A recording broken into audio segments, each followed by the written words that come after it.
If John isn't making sales, we say, okay, let's get on him about making sales. But perhaps we should ask, why isn't he making sales? Someone says, he isn't making enough calls. We say, okay, let's get on him about making calls. Well, maybe we should ask another question first. Why isn't he making calls? Well, it's because he isn't getting up early and getting out into the marketplace. We say, okay, let's get on him about getting up early and getting out into the marketplace. Well, perhaps we should ask just one more question. Why isn't he getting up early and getting out into the marketplace? Now we have probably gotten to the heart of the problem. Perhaps it's something personal, problems at home, not his sales skill. The real problems are usually about 3 or 4 questions deep. So if you get good at asking questions, you can save yourself a lot of time by getting right at the heart of the matter when dealing with other people.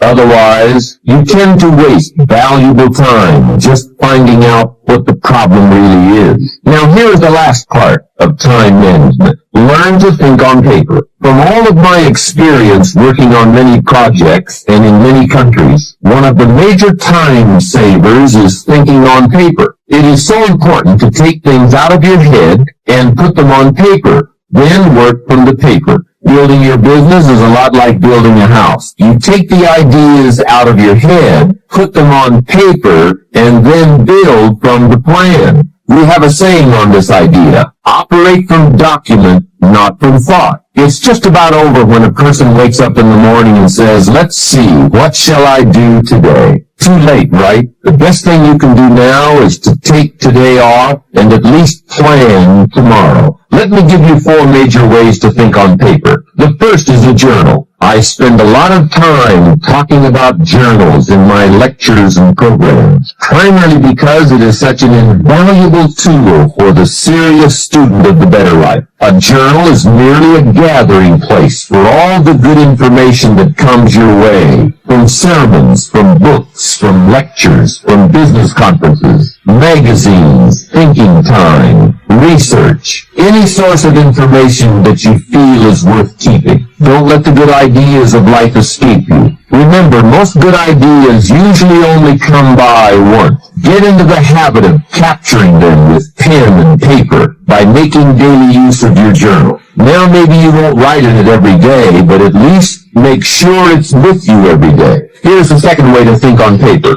a projects book. This is simply a ring binder with tabs in it to help you keep track of all the current people and projects you are involved with and need to work on to make all the parts of your life work to the maximum. If you are working with people, give them each a tab in your projects book. Then under this tab, you keep a running account of all the current information you need to know about that person. Performance, family, goals, strength, needs, perhaps even some graphs showing recent progress or comparisons to past performance. Essentially, you make a note of all the information you need to know so that when you sit down to have a meeting with this person, you have all the pertinent facts there before you in order to have a meaningful and productive conversation. Without this habit, it's so easy to take up time talking with someone and get so very little accomplished because most of the meeting ends up by being devoted to bringing you up to date on the facts you could have already had in your projects book. Everybody let us say together: lead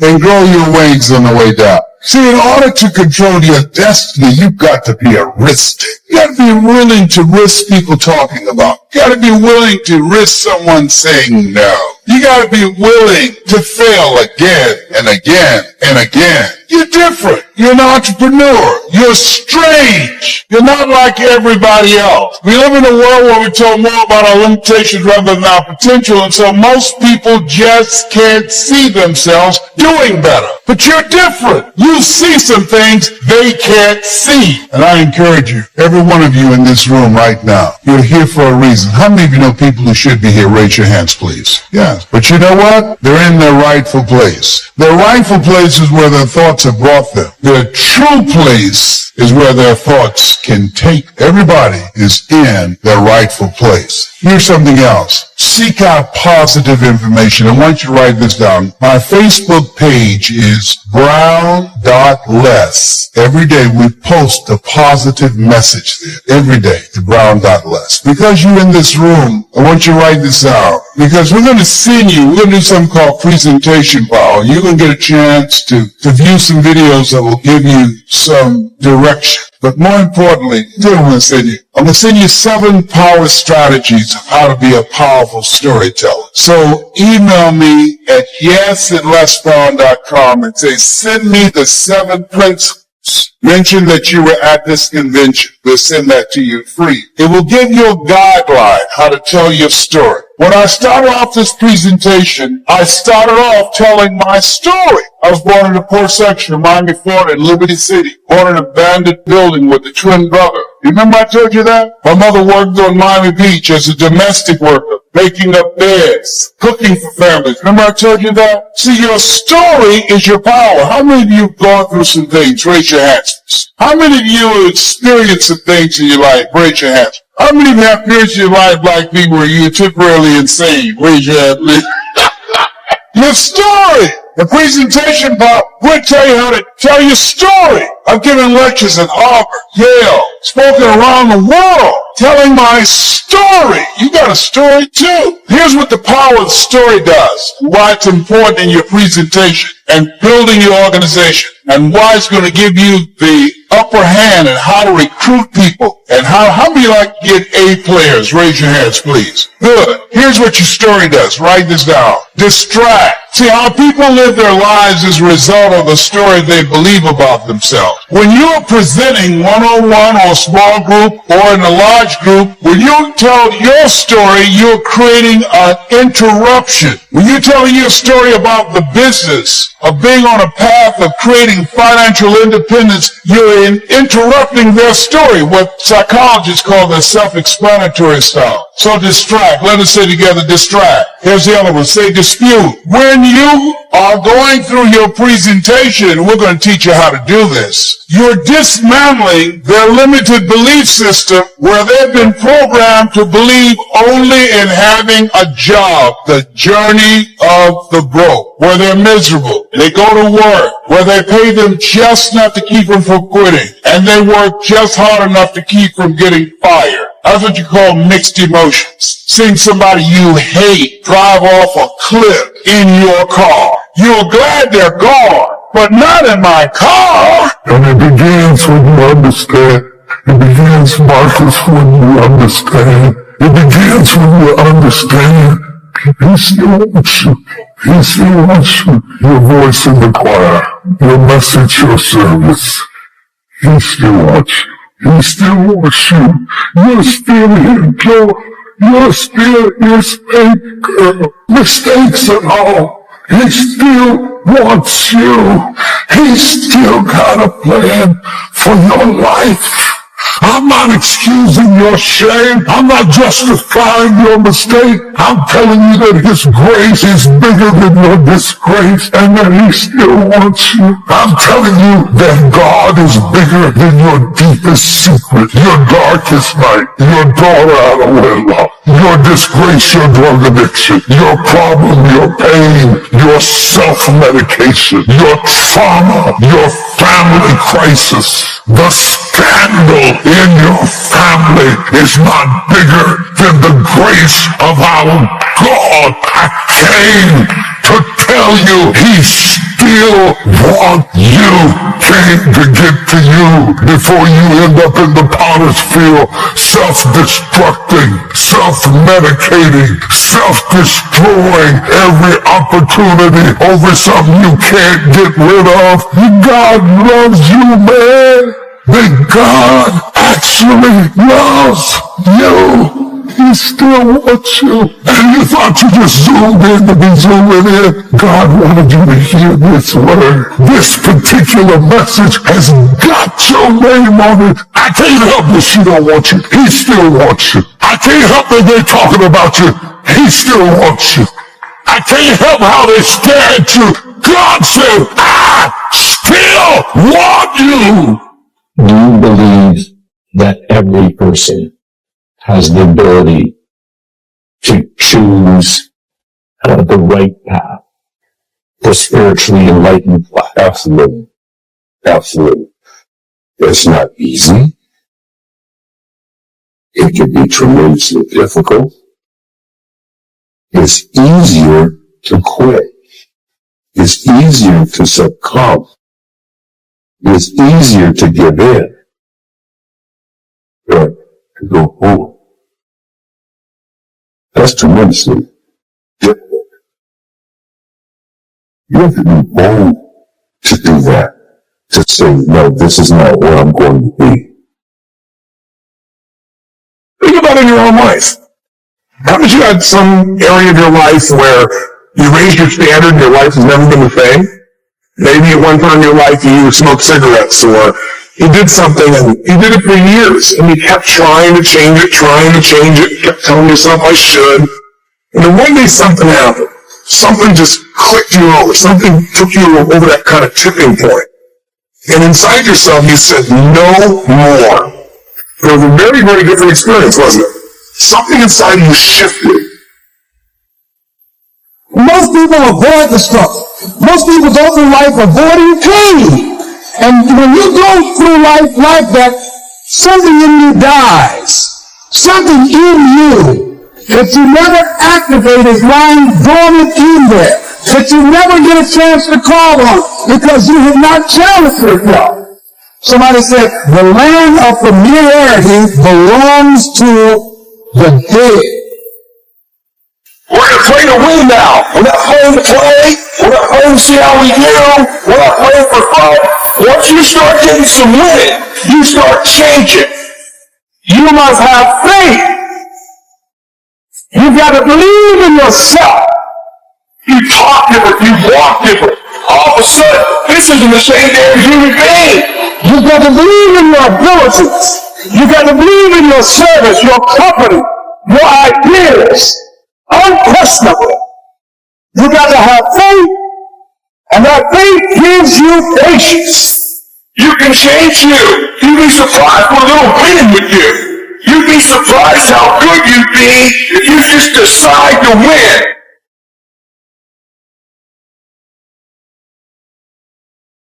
At the end of those kind of days, when you feel good about yourself, self-confidence starts to rise.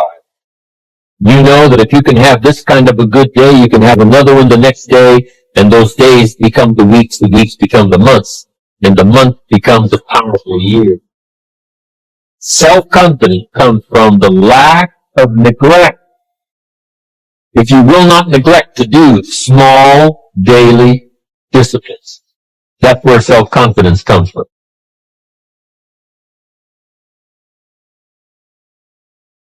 Everyone takes the limits of their own vision for the limits of the world. Arthur Schopenhauer. There is all around you right now the reflections of your world belief. They're so ever present that you don't even see them. All the assumptions that you've made about the world, the things that are possible, what you're capable of, who you are, the very definition of what it means to be alive, all of it is completely invisible.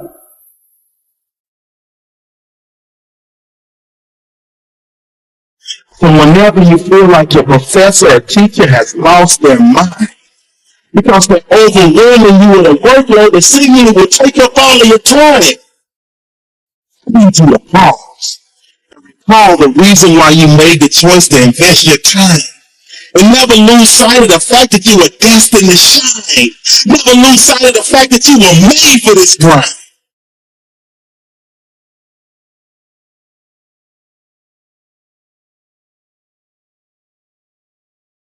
You have to see past limitations and see only potential. You can't be looking at what the chances are that you're going to get through something. You have to know in your heart of hearts, somehow, some way, you have prepared yourself well enough. You will get through this moment. You will find something on the other side. And so accept the responsibility. See yourself as primarily responsible for your outcomes and your experiences.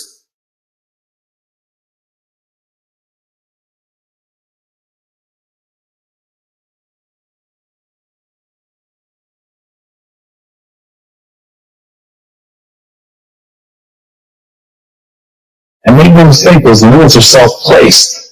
And for the people that are willing to push that, for people that are willing to go beyond that, for people who understand there are things in this world that they're prepared to die for, and it is the thing that they put at the center of their life. It is the thing that they are living for. But they're not going to stop, and they understand that where the human mind thinks it will break is far short of where it will actually break. Never lose sight of the fact that your hole is too deep for you to climb up out of. And above all else, your wife will never ever allow you to withdraw. And as long as you've done the work, as long as you've understood that every moment leading up to this has been about practice, it's been about putting in the work, it's been about having the discipline to do the things that other people are not willing to do, so when the game time comes, you're ready. So let me tell you something. Everybody has a dream, but there is a behavior that must follow your belief system. Remember this. Behavior follows belief.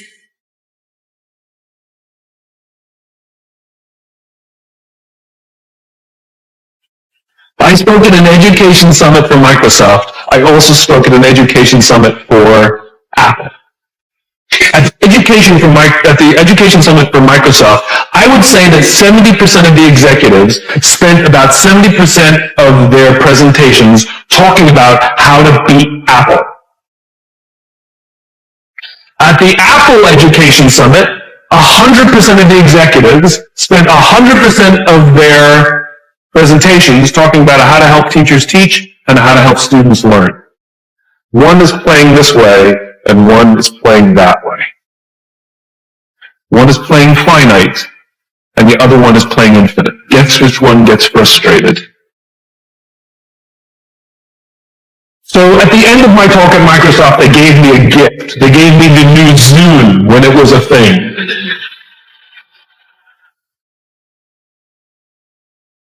And let me tell you, this thing was spectacular. It was the most elegant piece of technology I've ever used. The user interface was incredible. The design was spectacular.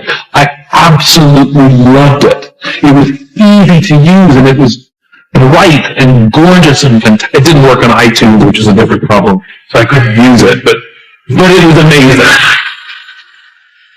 And elegant. My God, it was elegant. So I'm sitting in the back of a taxi with a very senior Apple executive, sort of employee number 12 kind of guy. And, I like to stir pots. So I turned to him, I said, Microsoft gave me their new Zoom. And it is so much better than your iPod Touch. And he turned to me and he said, I have no doubt. Conversation over.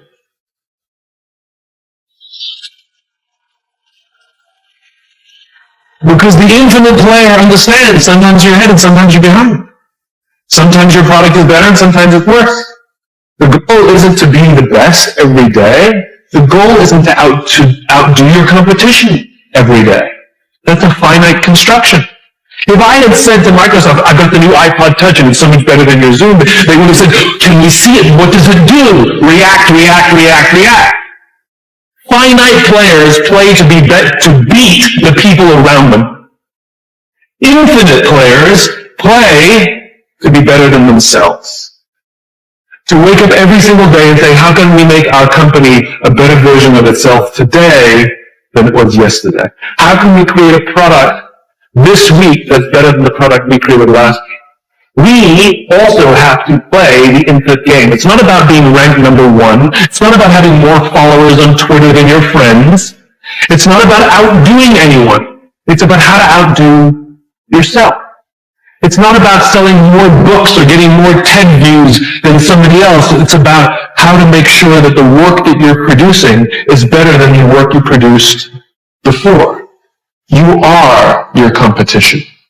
And that is what ensures you stay in the game the longest. And that is what ensures you find joy. Because the joy comes not from comparison, but from advancement.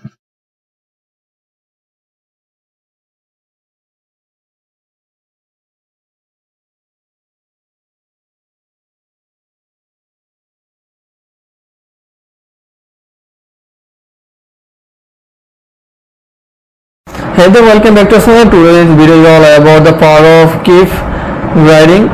I know that sometimes life can get thought and it feels like you are hitting a wall. But let me tell you, the most successful people in the world did not get to where they are by giving up when things got hard. They keep grinding, they keep pushing thought and challenges, and that's exactly what you need to do. I want you to remember that every little step you take towards your goal, no matter how small it may seem in progress, it's all about constancy and perseverance. So keep grinding, keep hustling, and keep moving forward. You have got this. Remember, it's not about how fast you get there, it's about the journey and the lesson you learn along the way. So stay focused, stay determined, and keep grinding. You are closer to your goals than you think. Let's do this.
you.